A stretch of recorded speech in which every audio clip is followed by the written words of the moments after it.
なは僕をダメなやつと思う。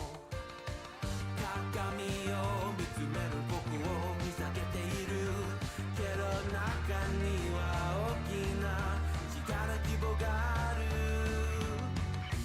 Maybe I'm a little young but you don't know what I've become. Can't you see it in my face? A demon living in disguise, but you can see the killer in my eyes. I've got a look you can't escape.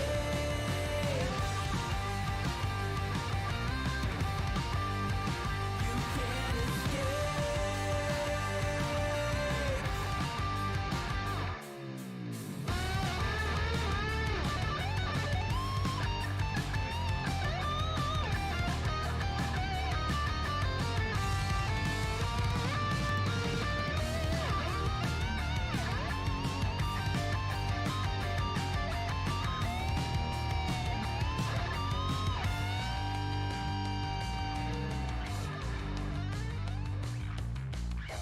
No one understood the world that I was making.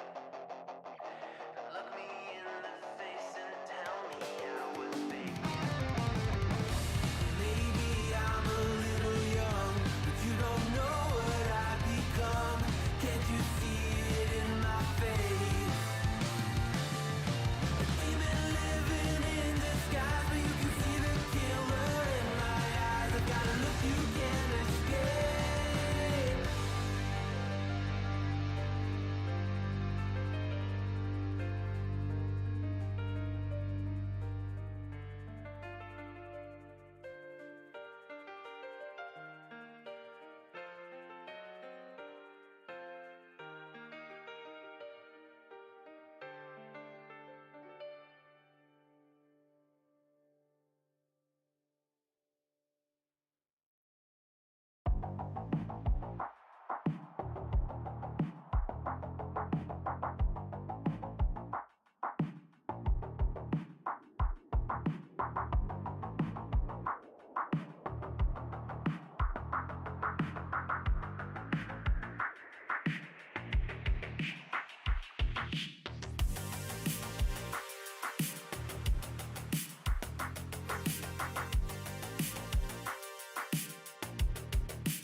What you think about when you're born into a fire?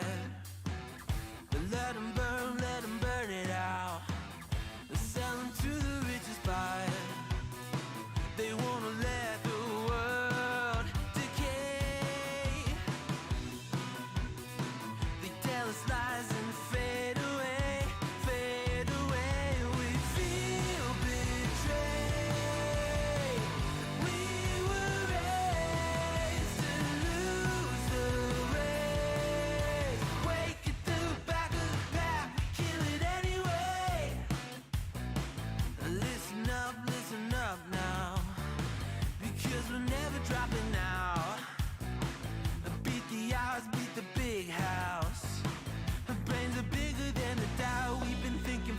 ourselves, never let the truth fade away. This is bigger than ourselves, we won't let the world burn away. Burn away, we feel betrayed. We were raised to lose the race. Wake it through the back of the pack, kill it anyway. To blame, haters face the world's mistakes. Wake it through the back of the pack, kill it anyway.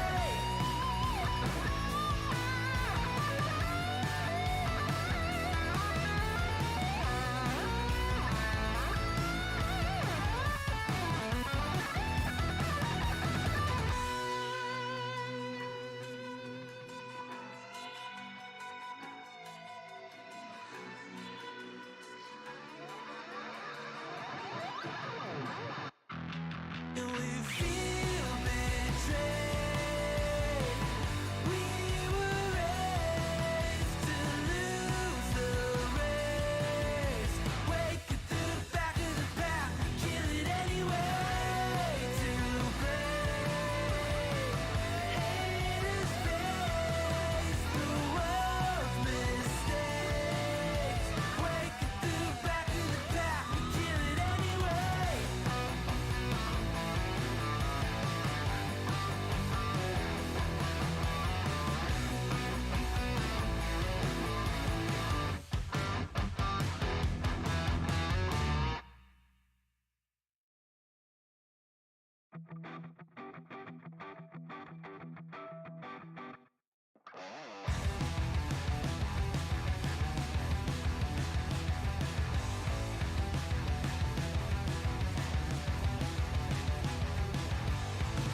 You think you've got my number figured out?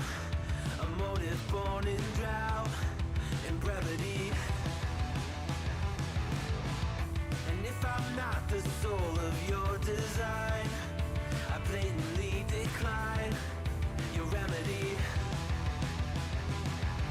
Don't box me in, don't, or I'll leave. I'd rather be a dreamer, I'd rather be free, I'd rather be a leader, I'd rather be a queen, I'd rather be a singer in a trashy cover band. I'd rather be a closer, I'd rather be clean, I'd rather be a poser in a magazine, I'd rather be pretty much anything else than your machine.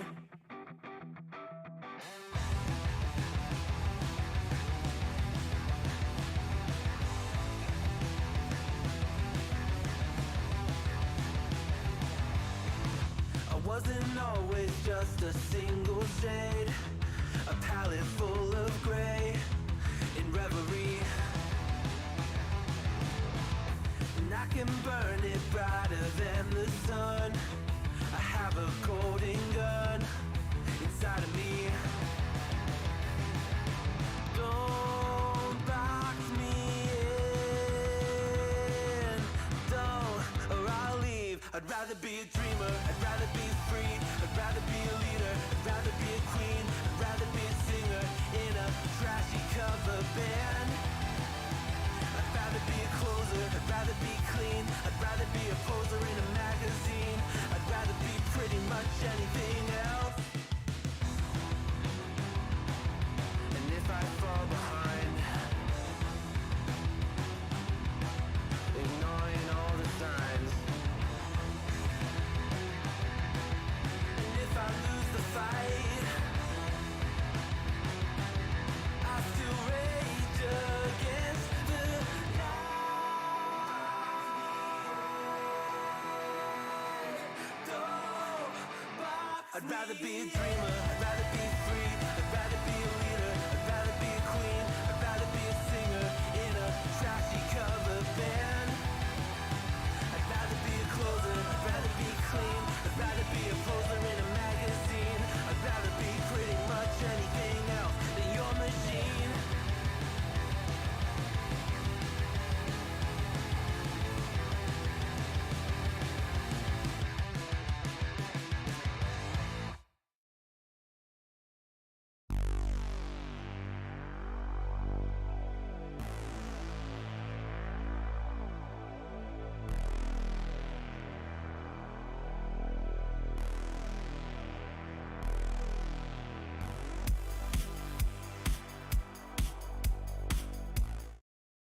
Hello, what's happening? Welcome back to another episode of Dysfunctional Gaming Talking D&D. I am Thundercat0420. Over there is GM Patch Nasty. He is excited and amped and ready to go today. We just talked about it, right? I believe the word I used was thrilled. He's thrilled. Let's go. Look at him, ready to go. He looks... Yeah, he's been rip raring, ready to go. Talk about, what are we talking about today? The first thing it says on your outline, it says what we did last week. So what we did last week. What did we do last week? Oh, last week we talked about one-shots. You can get all of your one-shot information from our podcast on Anchor.fm, Spotify, or Apple Podcast, anywhere you service those ear potatoes. And you can also get the live version of us talking on YouTube, and you can see the video and us making faces at each other, or shaking our heads, or nodding, or pretending to be Randy Newman. You get to see that live. You get to see it. Go to Dysfunctional D&D to find that. Like, subscribe, ring the bell. Do it all. We'd love to see you. Come talk to us in Discord. Do it all. All right. That's what we talked about last week. This week we're doing what? We're talking about bards. Everyone's favorite breath of fresh air. The exuberance they bring to a party. You know, wait, hold on. Are you playing Steve this week? A little bit. Steve Wright is what I'm doing. That's the bit. Name my dog Spot. Use Spot Remover on him. Now I can't find him. Oh no. But no, yes. Bards are that undeniable, charismatic dose to a party. Be it song, performance, art, if you could. Spoken word. If you want to deadpan it, you can deadpan it. That, I think, is funny. I was a bard who did nothing for a good 4 months, and it was great. It was a wonderful, well-played bard. Mm-hmm.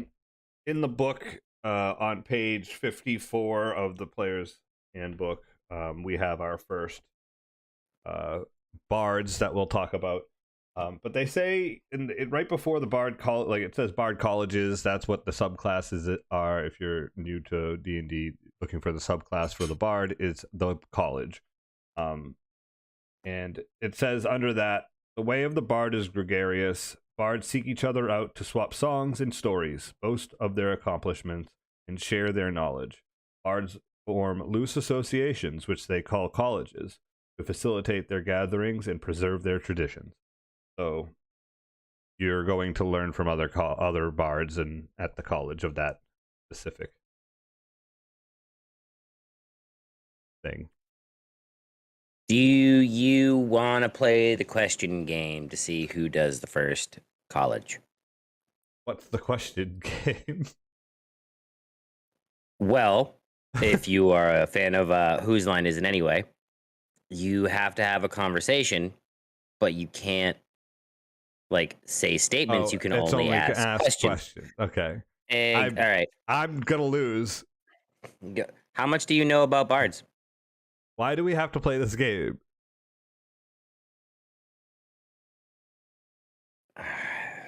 You lose. Damn it.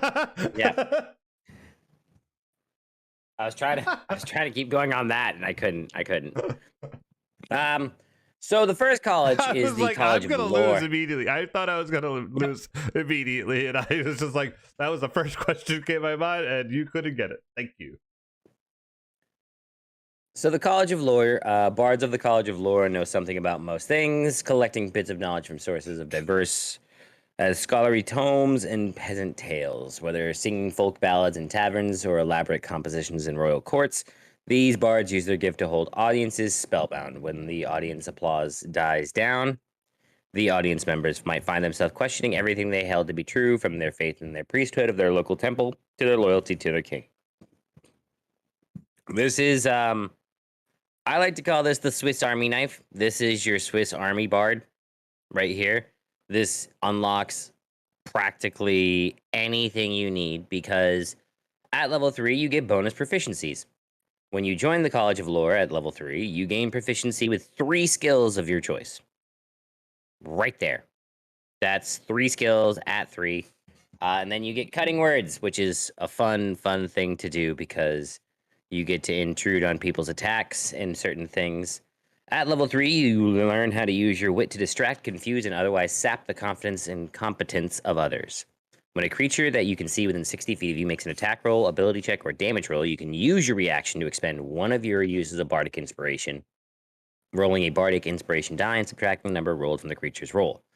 You can choose to use this feature after the creature makes its roll, but before the DM determines whether the attack roll or ability check succeeds or fails, and before the creature deals its damage. That's the important thing to remember. So if you do take damage from it, say that, hey, it did hit, but I'm going to negate it by this much damage. Moving on to, I think this is 6th level. So at 6th level, you get additional magical secrets from the College of Lore. You can learn 2 spells of your choice from any class. A spell you choose must be of a level you can cast, as shown on the bard table, or a cantrip. These chosen spells count as bard spells for you, but do not count against the number of bard spells you know. That's kind of crazy, because then you get access to paladin, cleric, druid spells, which you otherwise wouldn't use. Wizard spells like counterspell, very, very handy. Mordecai's Magnificent Mansion. But I believe the next one is 14th? 14th. So you get pure, yeah, not a lot for the bards. But at 14th level, you get Peerless Skill. When you make an ability check, you can expend one of your uses of Bardic Inspiration. Roll a Bardic Inspiration die and add the number rolled to your ability check. You can choose to do so after you roll the die for the ability check, but before the DM tells whether you succeed or fail. So you can use it for yourself.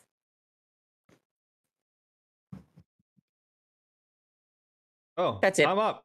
Yep. My turn. Quick and easy. Bards get more like things as opposed to the subclass things.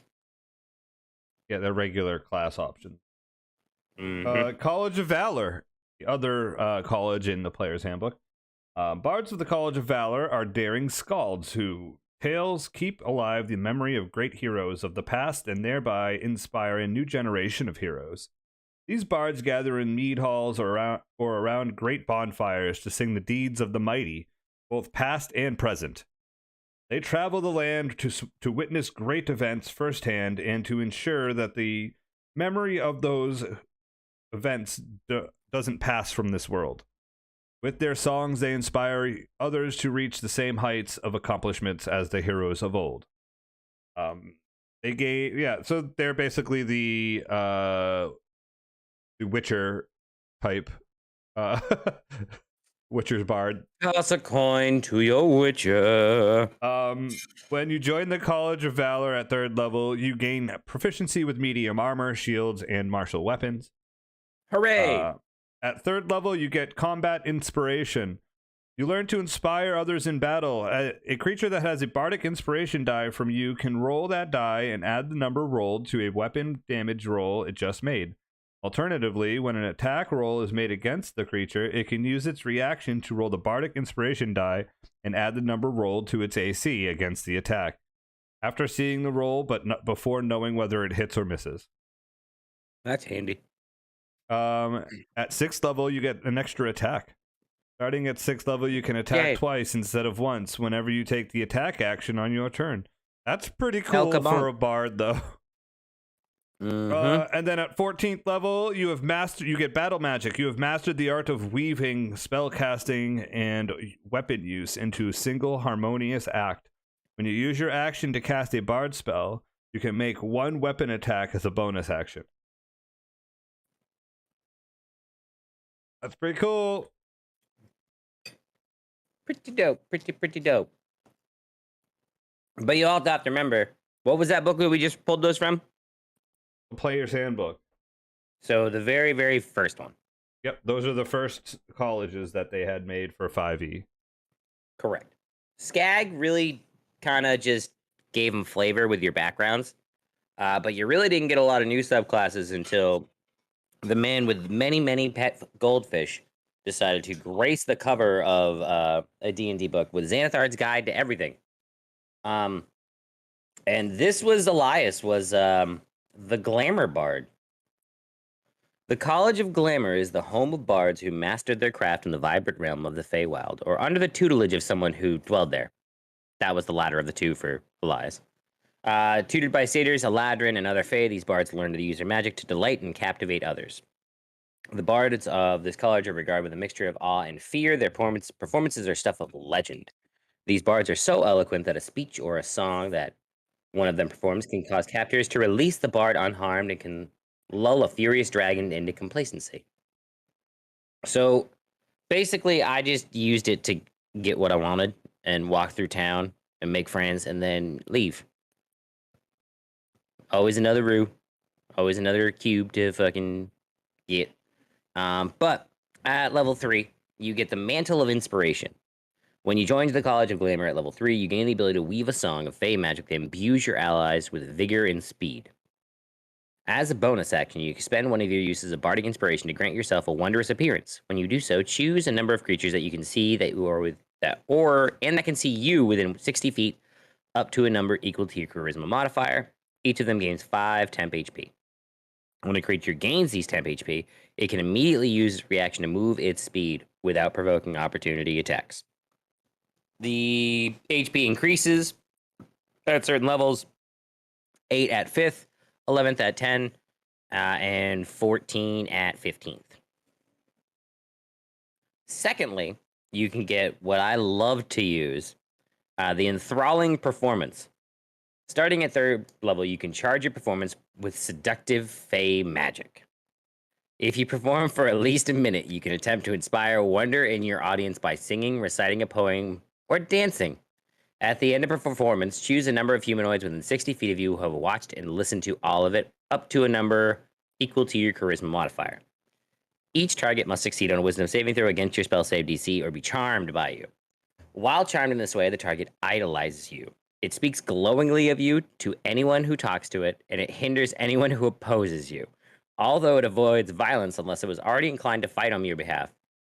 This effect ends on a target after 1 hour if it takes any damage, if you attack it, or if it witnesses you attacking or damaging any of its allies. If a target succeeds on this saving throw, has no hint that you. If the target succeeds on its saving throw, the target has no hint that you tried to charm it. Once you use this feature, you can't use it again till you finish a short or long rest. That's the big thing to remember. Yeah, that's charm magic, and if they fail, they don't know that I charmed them. And if they succeed, they don't know that I tried to charm them, which is even better. Yep, it's just the song that you sang to them. It's just this little song and dance that I did. I shook my hips and did a little rope dig. Little shimmy across Let's see. the stage. Do you remember that's what I did? I just did the little rope thing. I remember. Come here, Mr. Mayor. But we move on to the next one, the Mantle of Majesty. At 6th level, you gain the ability to cloak yourself in a Fey magic that makes others want to serve you. As a bonus action, you cast Command without expending a spell slot, and you take on an appearance of unearthly beauty for a minute until your concentration ends, as if you were concentrating on a spell. During this time, you can cast Command as a bonus action on each of your turns without expending a spell slot. Any creature charmed by you automatically fails its saving throw against the command you cast with this feature. Once you use this feature again, you can't use it until you finish a long rest. So yeah, 6th level, I get Command on Command. Essentially. And that's a 6th level. And then you get, your Song of Rest, your Bardic Inspiration. At level 10, you get your Expertise. You get Magical Secrets at 10. And that's just from being a regular bard. 14th. 14th is where you get your Unbreakable Majesty. At 14th level, your appearance permanently gains an otherworldly aspect that makes you look more lovely and fierce. In addition, as a bonus action, you can assume a magically majestic presence for 1 minute or until you are incapacitated. For the duration, whenever any creature tries to attack you for the first time on a turn, the attacker must make a charisma saving throw against your spell save DC. On a failed save, it can't attack you on this turn, and it must choose a new target for its attack, or the attack is wasted. On a successful save, it can attack you on this turn, but it has disadvantage on any saving throw it makes against your spells on your next turn. Once you assume this magic presence, you can't do so again until you finish a short or long rest. That's kind of mean, because basically, if they succeed, they're fucked, because then I'm gonna just turn them again and be like, no, you're my little minion. What are you doing? Why are you hitting me with that? Put that down and fall in line, god damn it. And then they have disadvantage on that saving throw. And if they're an elf, it's a straight roll, which is even better. Yeah, never got there. Never got there. Basically, you just create groupies. Right? That's what I was thinking. All right, what do you got there, You look Thundies? so beautiful. People are like, I just want to walk behind you. But see, here's the thing. You got to remember that Elias was this ugly little fucking kobold in a mood suit. For those of you who don't know what a mood suit is I had a stupid idea to have a ridiculous suit change colors with my mood. And I thought it was funny, and it's kind of funny. But Good. I liked it. Moving on to was the dumb. college. Yeah, he was a fun character. Moving on to the College of Swords. Bards of the College of Swords are called blades, and they entertain through daring feats of weapon prowess. Blades perform stunts such as sword swallowing, knife throwing, and juggling, and mock combats. Though they use their weapons to entertain, they are also highly trained and skilled warriors in their own right. Their talent with weapons inspires many blades to lead double lives. One blade might use a circus troupe as cover for nefarious deeds such as assassination, robbery, and blackmail. Other blades strike at the wicked, bringing justice to bear against the cruel and powerful. Most troops are happy to accept a blade's talent for the excitement it adds to the performance, but few entertainers fully trust a blade in their ranks. Blades who abandon their lives as entertainers have often run into trouble that makes maintaining their secret activities impossible. A blade caught stealing or engaging in vigilante justice is too great a liability for most troops. With their weapon skills and magic, these blades either take up work as enforcers for thieves guilds, or strike out on their own as adventurers. so tell me more about Singing McStabby. At 3rd level, you get bonus proficiencies. When you join the College of Swords at 3rd level, you gain proficiency with medium armor and the scimitar. If you are proficient with a simple or martial melee weapon, you can use it as a spellcasting focus for your bard spells. Cool. That's cool. I can use a sweet little dagger. Yep, you get a fighting style at 3rd level. You adopt a style of fighting as your specialty. Choose one of the following options. You get dueling. When you are wielding a melee weapon in one hand and no other weapons, you gain a +2 bonus to damage rolls with that weapon. Or you get 2 weapon fighting. When you engage in 2 weapon fighting, you can add your ability modifier to the damage on the second attack. Also, at 3rd level, you get Blade Flourish. At 3rd level, you learn to perform impressive displays of martial prowess and speed. Whenever you take the attack action on your turn, your walking speed increases by 10 feet until the end of the turn. And if a weapon attack that you make as part of the action hits a creature, you can use one of the following Blade Flourish options of your choice. You can use only one Blade Flourish per turn. You can use Defensive Flourish. You can expend one of your Bardic Inspirations to cause the weapon to deal extra damage to the target you hit. The damage equals the number of you roll on the Bardic Inspiration die. You also add the number rolled to your AC until the start of your next turn. That's pretty dope. Slashing Flourish. You can expend one use of your Bardic Inspiration to cause the weapon to deal extra damage to the target you hit and to any other creature of your choice that you can see within 5 feet of you. The damage equals the number you roll on the Bardic Inspiration die. Okay. Mobile Flourish. You can expend one use of your Bardic Inspiration to cause the weapon to deal extra damage to the target you hit. The damage equals the number you roll on the Bardic Inspiration die. You can also push the target up to 5 feet away from you, plus a number of feet equal to the number you roll on that die. You can then immediately use your reaction to move up to your walking speed to an unoccupied space within 5 feet of the target.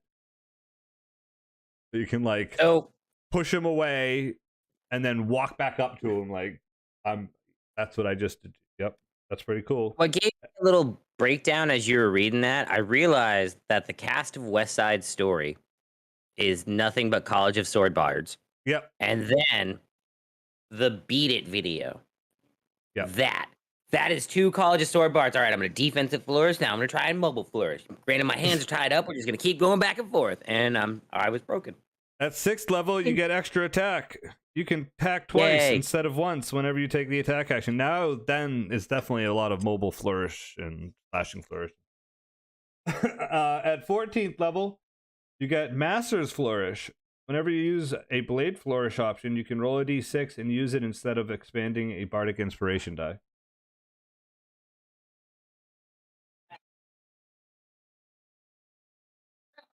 Oh, Pash is gone. Yeah, I had to put my food away. It was all that. Yeah, so the Master Flourish is pretty cool. You don't have to use your Bardic Inspiration for that. So basically, you're a pirate. You're a singing, dancing pirate. Okay. So, to round out Xanathar's, this is the best way to put it. Grima Wormtongue or Grippa Wormtongue from Lord of the Rings, if you know that. Any one of those types who just kind of like weasels right up and starts talking like shade into your ear. This is the College of Whispers. This is your evil guy bard, if you will. Most folk are happy to welcome a bard into their midst. Bards of the College of Whispers use this to their advantage. They appear to be like other bards, sharing news, singing songs, and telling tales to the audience they gather. In truth, the College of Whispers teaches its students that they are wolves among sheep. These bards use their knowledge in magic to uncover secrets and turn them against others through extortion and threats. Many other bards hate the College of Whispers, viewing it as a parasite that uses a bard's reputation to acquire wealth and power. For this reason, members of this college rarely reveal their true nature. They typically claim to follow some other college, or they keep their actual calling secret in order to infiltrate and exploit royal courts and other settings of power. First, you get Psychic Blades. When you join the College of Whispers at level 3, you gain the ability to make your weapon attack magically toxic to a creature's mind. When you hit a creature with a weapon attack, you can expend one of your Bardic Inspiration die to deal an extra 2d6 psychic damage to that target. You can only do so once per round on your turn. It increases when you reach certain levels in this class: 3d6 at 5, 5d6 at 10, 8d6 at 15. So it's a little baby sneak attack for a bard. That's psychic damage. You also get my favorite thing about this class, the Words of Terror. At 3rd level, you learn to infuse innocent-seeming words with an insidious magic that can inspire terror. If you speak to a humanoid alone for at least 1 minute, you can attempt to seed paranoia in its mind. At the end of the conversation, the target must succeed on a wisdom saving throw against your spell save DC or be frightened of you or another creature of your choice. The target is frightened in this way for 1 hour, or it's attacked or damaged, or it witnesses its allies being attacked or damaged. If the target succeeds on a saving throw, the target has no hint that you tried to frighten it. Once you use it, you have to wait until you finish a short or long rest. Having that in a social setting and getting that 1 minute alone with an NPC can drastically change your argument, your persuasion rolls, if they're certainly afraid of the other person. Next, the Mantle of Whispers. At 6th level, you gain the ability to adopt a humanoid's persona. When a humanoid dies within 30 feet of you, you can magically capture its shadow using your reaction. You retain this shadow until you use it or you finish a long rest. You can use the shadow as an action. When you do so, it vanishes, magically transforming into a disguise that appears on you. You now look like the dead person, but healthy and alive. The disguise lasts for an hour or until you end it as a bonus action. While you're in the disguise, you gain access to all information that the humanoid would freely share with a casual acquaintance. Such information includes general details on its background and personal life, but doesn't include secrets. The information is enough that you can pass yourself off as the person by drawing on its memories. Another creature can see through this disguise, but on a insight check, contested by your deception check, you gain a +5 to your check. Dirty. Once you capture a shadow with this feature, you can't capture another one until you finish a short or long rest. That's fucking cool. Yeah, you become the man of many faces. A bard has no name. Yep. I was also thinking you're like the other guy. Which one? The one that has all the children that walk around for. Oh, fucking that's even worse. The priest, right? Yeah. Yeah, that's yeah. I mean, He's like the same kind of guy too. Mm-hmm. And now we get on to the one that's very long. It's called Shadow Lore. At level 14, you gain the ability to weave dark magic into your wards and tap into a creature's deepest fears. As an action, you magically whisper a phrase that only one creature of your choice within 30 feet of you can hear. The target makes a wisdom saving throw against your spell save DC. It automatically succeeds if it doesn't share a language with you or if it can't hear you. On a successful saving throw, your whisper sounds like unintelligible. It sounds like that and has no effect. On a failed save, the target is charmed by you for the next 8 hours or until you or your allies attack it, damage it, or force it to make a saving throw. It interprets the whispers as a description of its most mortifying secret. You gain no knowledge of the secret, but the target is convinced you know it. The charmed creature obeys your commands for the fear that you will reveal its secret. It won't risk its life for you or fight for you unless it was already inclined to do so. It grants you favors and gifts it would offer to a close friend. When the effect ends, the creature has no understanding of why it held you in such fear. Once you use this feature, you can't use it again until you use a long rest. That is mean. That's, once again, top tier bard type shit. But, like, that's a big bad evil guy trait right there.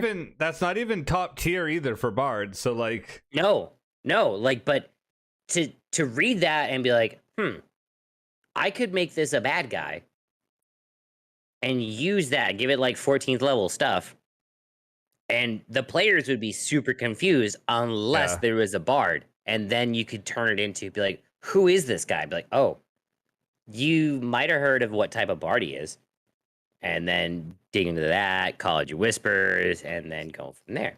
What do you got, though? I think we're done with that book. We're done with that book. We're on to Tasha's, and this one's 2 pages. This is full 2 pages of College of Creation. Bards believe the cosmos is a work of art. The creation of the first dragons and gods. That creative work includes harmonies that continue to resound through existence today, a power known as the Song of Creation. The bards of the College of Creation draw on that primeval song through dance, music, and poetry. Their teachers share this lesson. Before the sun and the moon, there was the song, and its music awoke the first dawn. Its melodies so delighted the stones and trees that some of them gained a voice on their own. And now they sing too. Learn the song, students, and you too can teach the mountains to sing and dance. Dwarves and gnomes often encourage their bards to become students of the Song of Creation, and among Dragonborn, the Song of Creation is revered. For legends portray Bahamut and Tiamat, the greatest of dragons, as 2 of the song's first singers. Okay, I'm intrigued. I would like to know more. Click, click.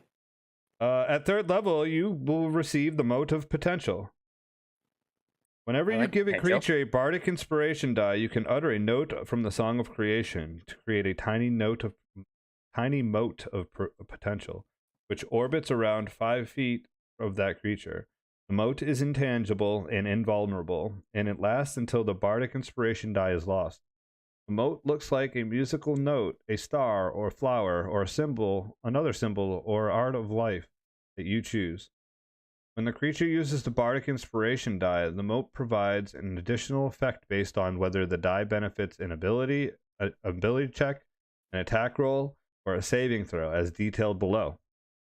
Fucking ridiculous. Ability check. When the creature rolls a bardic inspiration die to add it to an ability check, the creature can roll the bardic inspiration die again and choose which roll to use, as the mote pops and emits a colorful, harmless spark for a moment. An attack roll. Immediately after the creature rolls the bardic inspiration die to add it to an attack roll against the target, the mote thunderously shatters. The target and creature of your choice that you can see within 5 feet of it must succeed on a Constitution saving throw against your spell save DC, or take thunder damage equal to the number rolled on the bardic inspiration die. Boo. At saving throws, immediately after the creature rolls the bardic inspiration die and adds it to a saving throw, the mote vanishes with a sound of soft music, causing the creature to gain temporary hit points equal to the number rolled on the bardic inspiration die, plus your charisma modifier, minimum of 1. So immediately, this is super cool. I already know what I would have it do for the attack roll and the saving throw. The saving throw would be the boom, boom, boom NBC noise, and then the attack roll is like the Metalocalypse like guitar riff. Swear, "Plow, you stupid mother." Plow. Performance of Creation, third level. As an action, you can channel the magic of the Song of Creation to create one non-magical item of your choice in an unoccupied space within 10 feet of you. The item must appear on a surface or in a liquid that can support it. The gold piece value of the item can't be more than 20 times your bard level. Okay. What? Okay. So if you're level 1, you can make a 19 gold piece trinket in something that can float in a bottle or in your hand. And that item Go must on. be medium or smaller. The item glimmers softly, and a creature can faintly hear music when touching it. The created item disappears after a number of hours equal to your proficiency bonus. For examples of items, the equipment chapter. Once you create an item with this feature, you can't do so again until you finish a long rest, unless you expend a spell slot of second level or higher to use this feature again. You can have only one item created by this feature at a time. If you use this action and already have an item from this feature, the first one immediately vanishes. The size of the item you can create with this feature increases by one size category when you reach 6th level and 14th level. So it can be large then huge.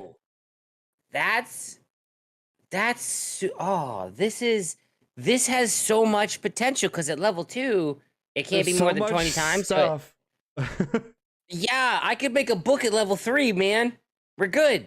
We could go into the bookmaking business. Oh Go my on. What am I gonna goodness. level Yeah, up? and then they disappear every time you sell them to someone. Animating performance. At 6th level, you get, as an action, you can target a large or small non-magical item you can see within 30 feet of you and animate it. The animated item uses the dancing item stat block, which is above, which uses your proficiency bonus. The item is friendly to you and your companions and obeys your commands. It lives for 1 hour and until it is reduced to 0 hit points or until you die. In combat, the item shares your initiative count, but it takes its turn immediately after yours. It can move and use its reaction on its own, but the only action it takes on its turn is the dodge action, unless you take a bonus action on your turn to command it to take another action. That action can be one in its stat block or some other action. If you are incapacitated, the item can take any action of its choice, not just dodge. When you use your Bardic Inspiration feature, you can command the item as part of the same bonus action for you use for bardic inspiration. That's pretty cool.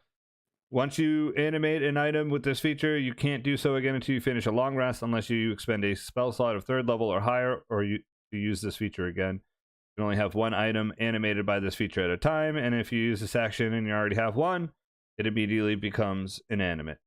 So looking at the dancing item stat block here, you get it has an armor class of 16. It has 10 hit points plus 5 times your bard level.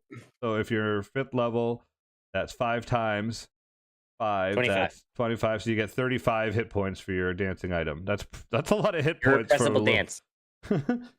Read irrepressible dance. You get 30 feet speed, 30 feet flying, and you get irrepressible dance. When any creature starts its turn within 10 feet of the item can increase or decrease your choice the walking speed of that creature by 10 feet until the end of its turn, provided the item isn't incapacitated. It just dances in your way. It becomes the worst. It can help you or hinder you. Oh, it's standing next to my dude? All right, I'm gonna... The dancing rug is gonna kind of boogie him a little bit more, an extra 10 feet. Yeah. You can't go that far. Well, and they can slam. It has a spell attack. It's your spell attack modifier to hit, and it is 1d. When it hits, it's 1d10 plus proficiency bonus, force damage. Mm-hmm. That's not bad. That's kind of cool. To finish it out, you get Creative Crescendo. Oh boy. When you use your Performance of Creation feature, you can create more than one item at once. The number of items equals your Charisma modifier, minimum of 2 items. If you create an item that would exceed that number, you choose which of the previously created items disappears. Only one of these items can be of the maximum size you can create. The rest must be small or tiny. Be like, I want that table and all 4 of those chairs to become animated, and be like, keep reading now. Yep. You are no longer limited by the gold piece value when creating items. The Performance of Creation. So you can make anything. Yep. That's a pretty cool one. Yup. Okay. So I get to finish off Tasha's with the College of Eloquence. Does Tasha have anything to say about those bards? Oh, so the College of Creation bard, she says, one bard's song of creation is the score to another person's nightmares. Yep. And then she says this one before you start reading. Note to self. Revisit work on a speech negating spell. Necessity level, ear bleeding. So, the College of Eloquence. Adherents of the College of Eloquence master the art of oratory. Persuasion is regarded as a high art, and as a well-reasoned, well-spoken argument often proves more persuasive than facts. These bards wield a blend of logic and theatric wordplay, winning over skeptics with detractors with logical arguments, and plucking at heartstrings to appeal to the emotions of audiences. Here's where we get crazy. Starting at 3rd level, you get Silver Tongue. You are a master of saying the right thing at the right time. When you make a persuasion or deception check, you can treat a d20 roll of 9 or lower as a 10. That's at 3rd level. Wow. Okay, cool. Note to self, I know which bard I'm going to be next. Next, you get Unsettling Words. You can spin words laced with magic that unsettle a creature and cause it to doubt itself. As a bonus action, you can spend 1 use of your bardic inspiration to choose 1 creature you can see within 60 feet of you. Roll the bardic inspiration die. The creature must subtract the number rolled from the next saving throw it makes before the start of your next turn. Okay. Decent. Unfailing Inspiration. Your inspiring words are so persuasive that others feel driven to succeed. When a creature adds 1 of your bardic inspiration die to its ability check, attack roll, or saving throw, and the roll fails, the creature can keep the bardic inspiration die. Oh, that's cool. What? Okay, Tasha, I like what you're putting down. Double check on that note to self from earlier. Nextly, Universal Speech. Uh-oh. You've gained the ability to make your speech intelligible to any creature. As an action, choose 1 or more creatures within 60 feet of you, up to a number equal to your charisma modifier, minimum of 1. The chosen creatures can magically understand you, regardless of the language you speak, for an hour. Once you use this feature, you can't use it again until a long rest, unless you expend a spell slot to use it again. Yeah! Okay. They don't seem to understand you. No, they do. They do. They just don't know it yet. They will. And finally, the infectious inspiration. When you succeed and successfully inspire someone, the power of your eloquence can now spread to someone else. When a creature within 60 feet of you adds one of your bardic inspiration dice to its ability check, attack roll, or saving throw, and the roll succeeds, you can use your reaction to encourage a different creature other than yourself that can hear you within 60 feet of you, giving it bardic inspiration die without expending any bardic inspiration uses.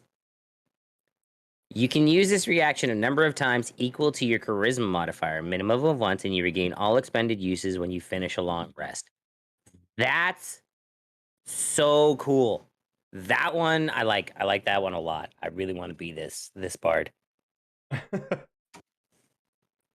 I seems do not broken have the last shit. Oh, yes, that is because we are diving deep into the heart of Ravenloft once again and seeing what Van Richten has to say. This one is the Imagine being a bard in Ravenloft. Oh boy. I have a table, so we're going to be in here for a minute. The College of Spirits. I think this is going to... Yeah. Bards of the College of Spirits seek tales with inherent power, be they legends, history, or fictions, and bring their subjects to life. Using occult trappings, these bards conjure spiritual embodiments of powerful forces to change the world once more. Such spirits are capricious, though, and what a bard summons is always entirely under their control. At level 3, you get Guiding Whispers. You can reach out to spirits to guide you and others. You learn the Guidance cantrip, which doesn't count against your bard cantrips, and for you, it has a 60-foot range. Impressive, yes. Oh. Next, Spiritual Focus. You employ tools that aid you in channeling spirits, be they historical figures or fictional archetypes. You can use the following objects as a spellcasting focus for your bard spells: a candle, a crystal ball, a skull, a spirit board, or a Taroka deck. Starting at 6th level, when you cast a bard spell that deals damage or restores hit points through the spiritual focus, roll a d6, and you gain a bonus to 1 damage or healing roll of the spell equal to the number rolled. So, a little handy. And now we get to the table. Tales from the Beyond! You reach out to spirits who tell their tales through you. While you're holding your spiritual focus, you can use a bonus action to expend 1 use of your bardic inspiration and roll on the spirit table using your bardic inspiration die to determine the tale the spirits direct you to tell. You retain the tale in your mind until you bestow the tale's effect or you finish a short or long rest. You can use an action to choose 1 creature you can see within 30 feet of you. It can be you, to be the target of the tale's effect. Once you do so, you can't bestow the tale's effect again until you roll it again. You can retail only 1 of these tales in your mind at one time, and rolling on the spirit table immediately ends the effect of the previous tale. If it requires a saving throw, the DC equals your spell save DC. Starting off with Bardic Inspiration, if you roll a 1. Tale told through you. Tale of the clever animal. For the next 10 minutes, whenever the target makes an intelligence, wisdom, or saving check, or intelligence, wisdom, or charisma check, the target can roll an extra die immediately after rolling a d20, and the extra die is numbered to the check. The extra die is the same type as your Bardic Inspiration die. For a 2, you get a Tale of the Renowned Duelist. You make a melee spell attack against the target. On a hit, the target takes force damage equal to 2 rolls of your Bardic Inspiration die plus your charisma modifier. If you roll a 3, Tale of the Beloved Friends. The target and another creature of its choice it can see within 5 feet of it gains temporary hit points to a roll of your Bardic Inspiration die plus your charisma mod. Tale of the Runaway is roll number 4. The target can immediately use its reaction to teleport up to 30 feet to an unoccupied space it can see. When the target teleports, it can choose a number of creatures it can see within 30 feet of it up to your charisma modifier, minimum of 0, to immediately use the same reaction. Kind of cool. Tale of the Avenger is roll number 5. For 1 minute, any creature that hits the target with a melee attack takes force damage equal to a roll of your bardic inspiration die. For a roll of 6, Tale of the Traveler. The target gains temporary hit points equal to a roll of your bardic inspiration die plus your bard level. While it has these temporary hit points, the target's walking speed increases by 10 feet and it gains a +1 to its AC. If you roll a 7, you get the Tale of the Beguiler. Target must succeed on a wisdom saving throw or take psychic damage equal to 2 rolls of your bardic inspiration die, and the target is incapacitated until the end of its next turn. An 8. Tale of the Phantom. The target becomes invisible until the end of its next turn, or it hits a creature with an attack. If the target hits a creature with an attack during its invisibility, the creature it hits take necrotic damage equal to a roll of your bardic inspiration die and is frightened until the end of the frightened creature's next turn. That one's fucking hard to read. We're getting into the higher ones, so this is later dies. 9. Tale of the Brute. Each creature of the target's choice it can see within 30 feet of it must make a strength save. On a failed save, a creature takes thunder damage equal to 3 rolls of your bardic inspiration die and is knocked prone. A creature that succeeds on the saving throw takes half as much and is not knocked prone. If you roll a 10, Tale of the Dragon. The target spews fire from the mouth in a 30-foot cone. Each creature in the area must make a dex save, taking fire damage equal to 4 rolls of your bardic inspiration die on a failed save, or half as much on a success. On 11, Tale of the Angel. The target regains hit points equal to 2 rolls of your bardic inspiration die plus your charisma modifier, and you end one condition from the following list affecting the target: blind, deafened, paralyzed, petrified, or poisoned. And lastly, if you roll a 12 on that fucking die, Tale of the Mindbender. You evoke an incomprehensible fable from an otherworldly being. The target must succeed on an intelligence saving throw or take psychic damage equal to 3 rolls of your bardic inspiration die and be stunned until the end of its next turn. It's over. I'm all done with it. There's no more table. There's no more table. Did a great job. Thank you. What's next? Next, at level 6, after the sip of coffee, you get Spirit Session. Spirits provide you with supernatural insights. You can conduct an hour-long ritual channeling spirits, which can be done during a short or long rest, using your spiritual focus. You can conduct the ritual with a number of willing creatures equal to your proficiency bonus, including yourself. At the end of the ritual, you temporarily learn 1 spell of your choice from any class. The spell you choose must be of a level to the number of creatures that conducted the ritual or less. The spell must be of a level that you can cast, and it must be in the school of divination or necromancy. The chosen spell counts as a bard spell for you, but doesn't count against the number of bard spells you know. Once you perform it, you can't do so until you do a long rest, or you know the chosen spell until you start a long rest. So, kind of cool, but then you just gotta dope people into, hey, do you want to do this ritual with me? Oh, what's it for? I'm gonna contact some dead people to get a new spell for an hour. And finally, you get Mystical Connection. You now have the ability to nudge the spirits of Tales from the Beyond towards certain tales. When you roll on that godforsaken table that I read, you can roll the die twice and choose which of the 2 effects to bestow.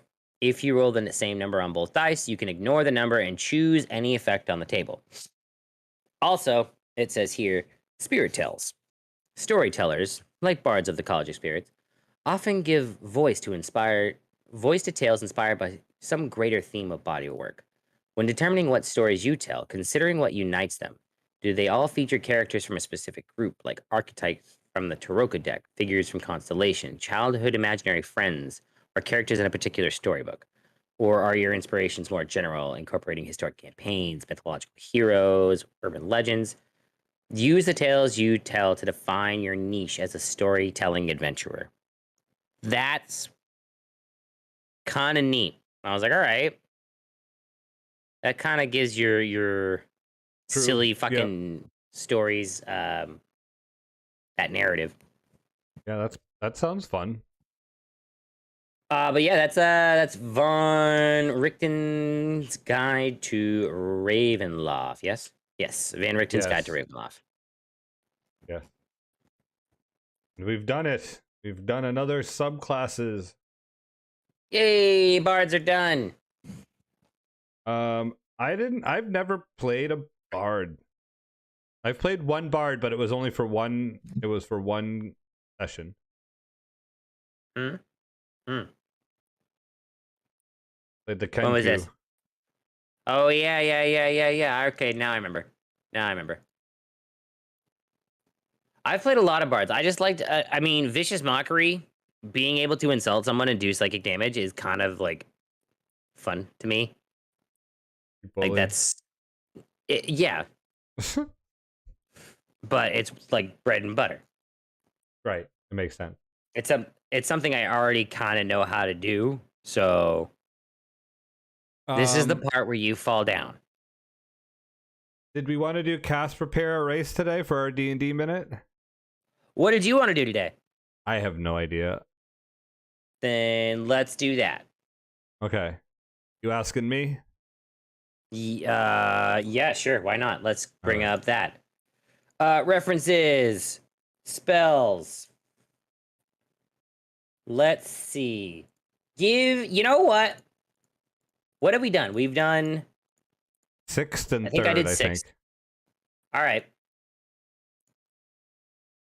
We're going to take off my filters. Get rid of cleric. We're going to go to 9th level spells. Oh boy, here we go. Yeah. So 9th level spells, we got cast, prepare, erase, GM patch nasty, Thundercat over there. One of these places. All right, so you have these 3 to choose from. You have power word heal, power word kill. I don't know what that fucking spell does. And wish. I'll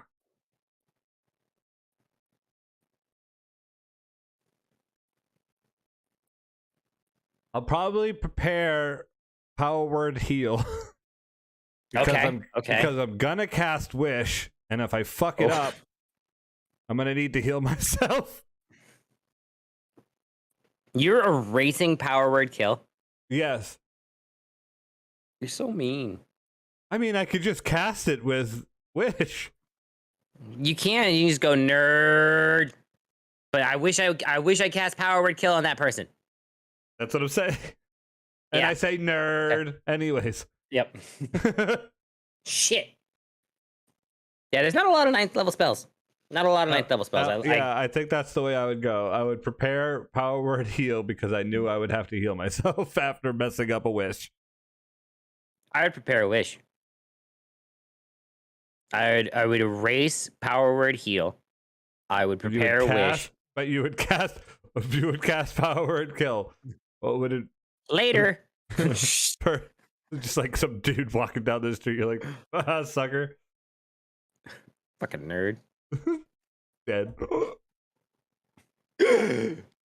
I wish he wasn't dead. Boom. Look. Crisis averted.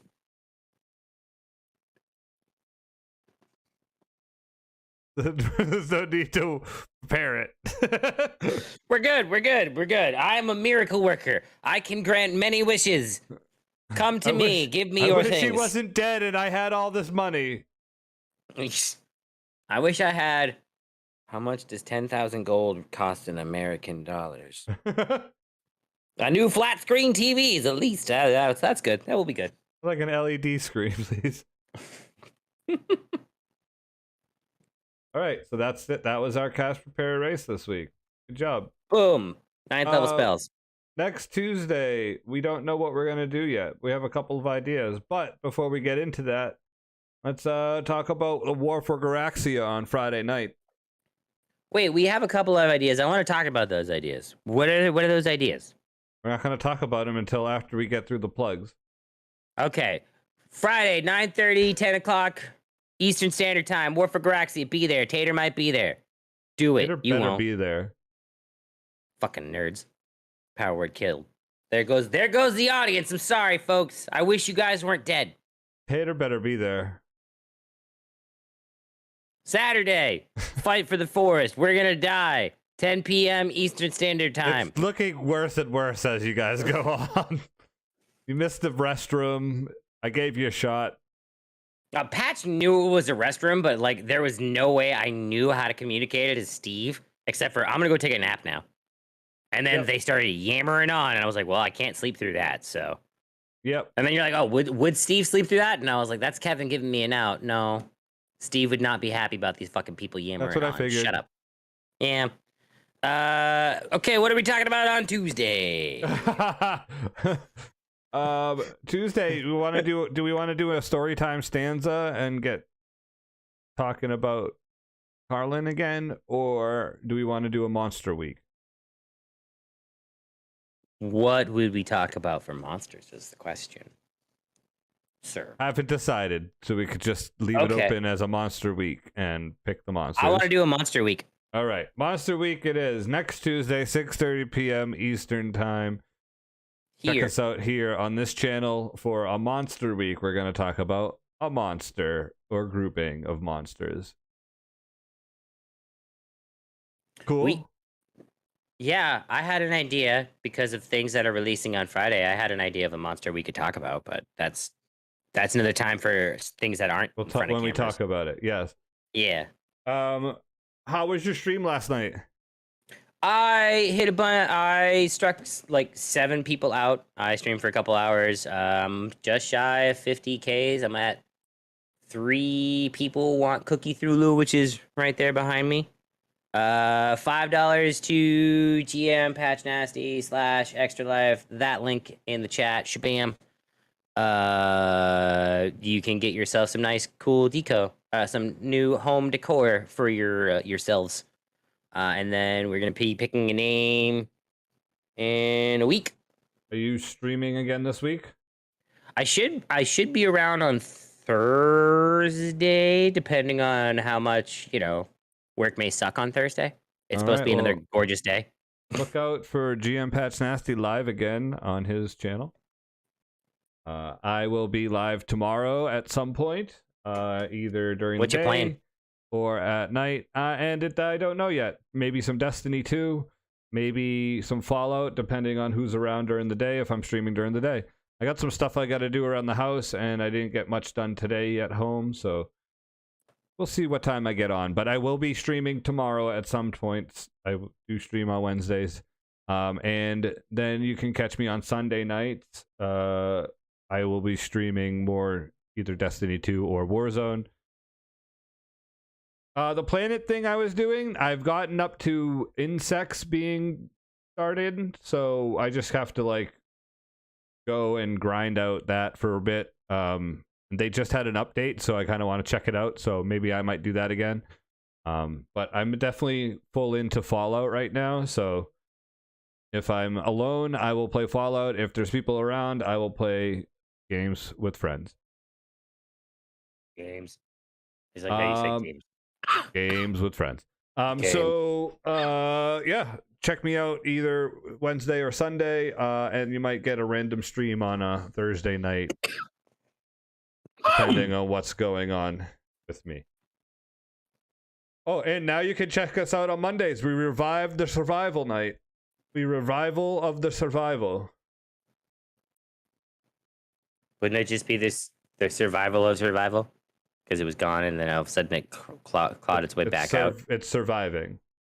Okay. Yeah, it's survived. We revived the survival night, and it's surviving. We actually got pretty far last night, and it was all accidental. Did you guys find the Batman? No, not yet.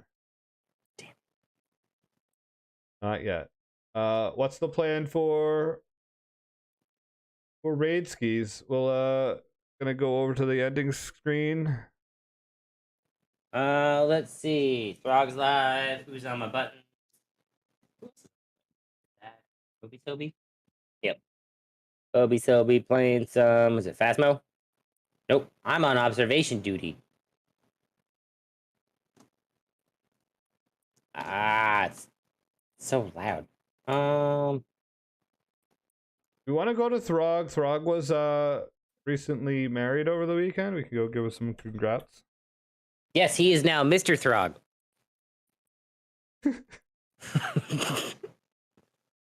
That should be the raid message. Congratulations, the newly Mr. Throg. Yay! Congratulations, Mr. Throg.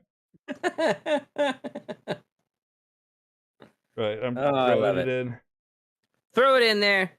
Bring the hype. I started to get it towards the end of it. It's starting to get dark above me. And I'm very, very dark on my camera. I don't like. I should start talking like this into my camera. Very ominous tones. Thank you very much, everyone, for coming out tonight, Fuzzrab. We certainly appreciate you. Everyone listening in, we appreciate you as well. I don't know why I kind of just started going into Ironhide, but yeah, thanks for coming out, guys. We really appreciate it. Malcolm, works really hard on his Saturday night campaign. I hope you guys enjoy it. I know I really have, and Sal's impulsive, and he's got to realize, that these characters got, maybe we might do something with them again, potentially. I don't think Malcolm will, though. We have some pressing matters to tend to on Friday nights at 9:30 p.m. Eastern Standard Time on Twitch TV. Slash? Is it a slash or is it a dot there, Thundercat? It's a slash. It's a slash. Yeah, is it the forwardy one or the backety one? I think it's the backward one. Yeah, the backety slash Twitch TV backety slash dysfunctional gaming TTV, because Twitch is dickheads and won't release it. And this is Ironhide telling Twitch and Twitch support, release dysfunctional gaming so we can have that shit. Bye, everybody. Bye. Waving. Love you guys. Waving now. Bye. Goodbye.